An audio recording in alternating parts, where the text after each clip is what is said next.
So The Boys Season 4 just finished, and I have some thoughts about it. And I have another thought, which is, what the hell did those people on Rotten Tomatoes watch? Now, this type of content's probably weird, coming from my channel and what I do, which is mostly gaming. But I have said I wanted to do something different, which is where this video comes from. So The Boys is nothing new to me. I've been watching it for 6 months. Yes, not from the beginning, but I've only just started, and I've really enjoyed it so far. I've also watched Gen V and Diabolical. Both have been very good, and with the new season, I was extremely excited, and I gotta say, it was very good. But I do not like it as much as the other seasons. The other seasons are top tier. This one had more problems. My biggest complaint is that it felt more like a part 1 to a part 2. But before I get into that, I first want to go into what I did like, what I found a bit more iffy, and then what I didn't like at all. So let's go into what I liked.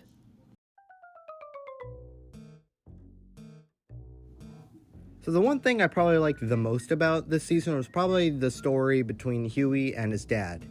And the mom, which appeared, which is, I guess that's cool. But I didn't really care about the mom as much as Huey's dad. Because that final episode with Huey's dad was probably one of the most impactful scenes of the entire season. It was very well made. It was very well acted, and it almost made me tear up. It was really good. Now, a new member of the 7 I want to talk about is Sage. Sage was great. She was awesome in the new season. Her plan was pretty fun, but what I have to say is that it felt like she got sidelined over the episodes. Like the first 4 episodes, she was pretty involved in everything, but over time it didn't feel like the plan was that fleshed out to the viewer anyway. But then out of nowhere in episode 8, she's just like, this was my plan all along, I knew it. Which, I don't know, it felt cheap, but it didn't really bother me that much, and I can't wait for what her plan is in the next season. But we also have to talk about Butcher. Butcher in the season, because he's dying, he wasn't involved as much as he was in the other seasons. He had his own storyline, and then the other boys had their own. Butcher was less involved, but he still felt important. He had a master plan, which the master plan was to make a virus that could kill soups. That didn't really go as planned, but we'll see how it ends up in the end. But I'm also kind of mixed on Butcher, and I'll get to that in a bit. But another thing is Homelander. Homelander is great as usual. Anthony Starr cannot stop killing it with his acting. Though he wasn't as violent, I would say, in the season. It's not like he wasn't. He was still very violent, but unlike other seasons, he felt a little bit toned down and was going ground level on things. He didn't just put a fist in the air and start fighting. He had to actually start thinking, which is probably because of Sage anyway. Now, the other storyline that I also really liked was A-Train. A-Train basically had this whole arc in between all the seasons of how he went from this asshole to probably one of the most likable characters. Like, he had such an amazing growth in this season. And probably, my favorite episode was probably episode 6. Not because of what happened in the, Tech Knight's Manor, but because of that one kid smiling. It just made my day. Now, the person who basically had the opposite arc was probably the new Black Noir after the old Black Noir died to Homelander. He basically went from, oh my god, this is awful, to, oh my god, I'm hard. Murder boner. Which is probably thanks to The Deep and Black Noir just becoming best friends and them saying bro every 5 seconds, which was probably the most funny thing ever. And speaking of The Deep had his own storyline of having a relationship with an octopus named Ambrosia. I'm pretty sure that's what her name was. And we have a different story about how The Deep is actually cheating on Ambrosio with Sister Sage. And then we have another storyline how Sister Sage is actually cheating on the Deep with Black Noir, which, you know, it's probably one of the dumbest storylines in the entire season, but my god, is it funny. Now, there's probably things I've missed, and if I have, you can tell me, but people like Ryan or Grace didn't have that much screen time to really give me an opinion. Ryan seems to be going the Homelander route, and I'm sorry if you didn't watch the last episode, but Ryan kind of killed Grace. So, you know, that happened. I think that basically just changed Butcher's mind and how he felt about Ryan, which is probably why I'm really excited to see what happens in the next season. Which I gotta say, that final episode was amazing. Those last 10 minutes had my jaw dropping the entire time, and I am so freaking pumped for Soldier Boy to come back.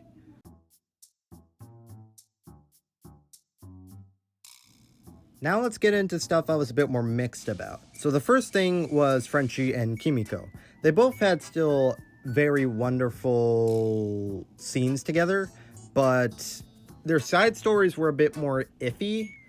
So Frenchie's storyline was his relationship with this person named Colin, and the thing is, Frenchie and Kimiko have built this relationship over a while, and then out of nowhere we have this completely new relationship between Frenchie and Colin. And the thing about this whole relationship is that Frenchie has killed his entire family, which, you know, doesn't really go good in a relationship. And then after 4 episodes, when Frenchie finally tells Colin, Colin just beats his ass and then dips, and we never see him again. And then Frenchie just becomes depressed. And then the storyline with Kimiko is that she wants to face her past, and maybe that's why she is how she is. So that basically means Kimiko just goes back to the old terrorist group she was part of, and just kills a bunch of their guys. And if you don't remember, the terrorist group is called, like, the Shining Light. And so she just kills a bunch of them. Frenchie's there. He's high as hell. So, you know, that happens. And then I think, like, an episode or 2 later, the Shining Light terrorist group then tries to kill Kimiko and Huey, because he's also there at that point for a different reason. But what happens now is that we have this whole thing about this girl and Kimiko and their past. And it kind of goes somewhere in, like, a later episode, but it was more vague, if anything.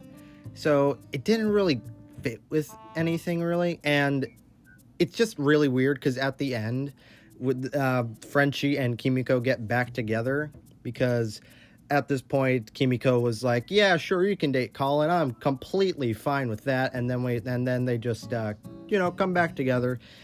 And it kind of felt like everything that just happened was kind of for nothing, really. But I'm not saying, like, their story was completely awful. Their stories were still compelling, but I didn't really get as attached as Little Nina from, like, season 3. That was probably one of the best Frenchie Kimiko storylines. It was very impactful, and I enjoyed it heavily.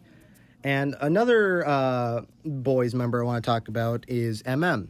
MM had a different storyline. Him and his wife wanted to go leave the country, and in this season, Todd, the asshole that was dating his wife from before, dies in the literal first episode, which, yay, the weird, annoying dude is gone, but it was also like, I kind of wish he was here a little bit longer, because I really kind of liked what they were doing with that, and then to see him go, they could have really, I feel like they could have built up that momentum to see how his opinion on Homelander could have changed in that time. And by the time it came, it just, I don't know, I felt like it happened too early. And then there wasn't really much to do with that storyline, which was kind of weird to just keep going back on, but I was still kind of compelled. Now, the thing is, I also put Butcher in the mixed area because I really did enjoy his storyline, but him and the boys, it never really felt like they were in danger. Like, literally the only person I thought was gonna die in this season was A-Train because of him being the leak. But then I also was like, oh man, Butcher might die. But then over the episodes, I'm like, I don't think he's gonna die. Like, I never felt worried any of the boys were gonna die. Like, they didn't really get into a point where I felt like, oh, someone might die. I thought the mom was gonna die, but that didn't happen. It just, not enough stakes was kind of my issue. And then the whole like barn scene, everyone survived except the secret agents, which, you know, is like, I found it kind of comedic how much plot armor the main cast had, and these random Secret Service people are just here to die, and they're the ones making the dumb decisions while everyone runs to the barn. And so coming back to Butcher, I think it's gotten to a point where he's not really in control anymore. It's Joe Kessler who's controlling his mind. Like, the virus is now controlling him and not himself. And I don't think he's dying anymore. I don't know. Is he dying? I can't tell anymore. But yeah, that was that storyline. I still enjoyed it a lot. That Joe Kessler reveal of him not actually existing, that was really good. I still really enjoyed that. But another thing I wanted to talk about was the amount of shock value they had to use, because like I said, this really feels more of a part 1 to a part 2.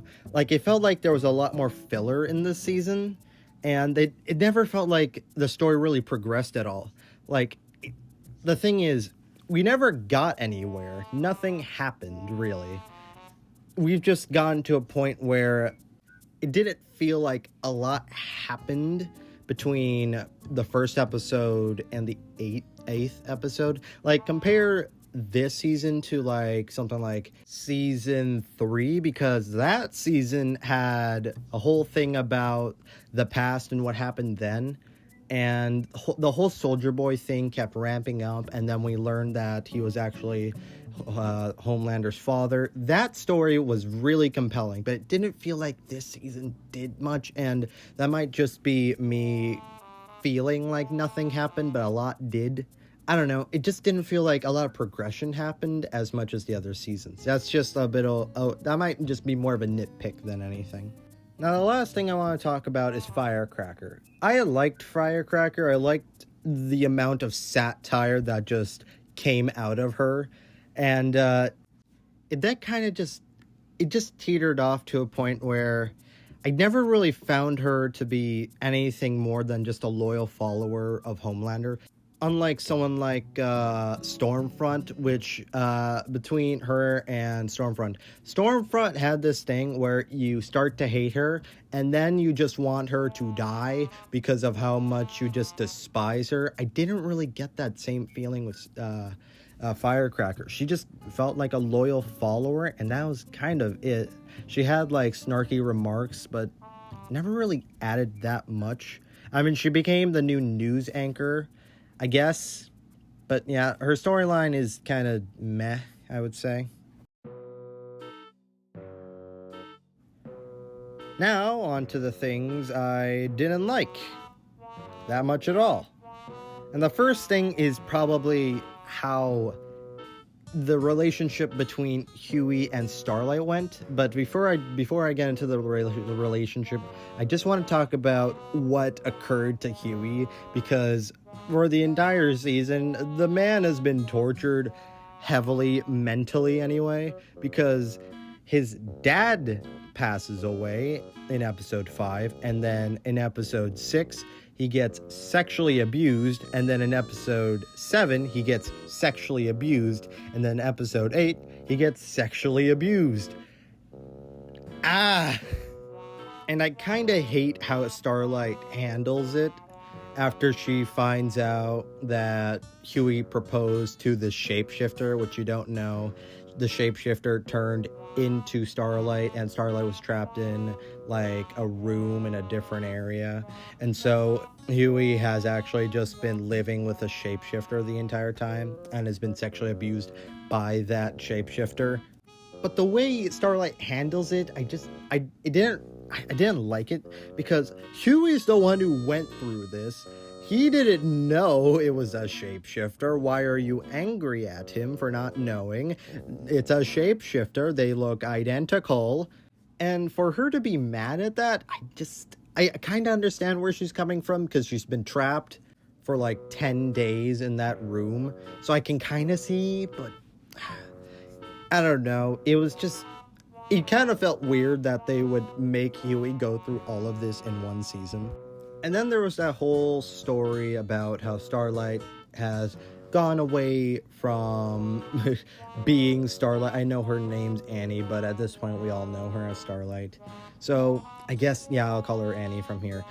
Annie is basically trying not to be what she was. She's basically a fugitive now. Right, so she works at the Starlight House, and then I didn't really connect well with that story at all. Like, it didn't really feel like, it felt incomplete too, because it never got to finish, because after episode 4 we just never really see anything after that, except that one dude in episode 6 who calls Starlight a baby killer. I don't know. There was something about it where I was like, this whole Firecracker Starlight thing, I didn't really care much, because, I don't know, the thing is, I feel like Starlight had a lot more to do when she was in the 7, but now that she's out, it really feels like they're kind of running out of things to do with her in this new location. So yeah, that was kind of my opinion on it. Though I did find the whole abortion thing interesting, but it didn't really change my opinion that much.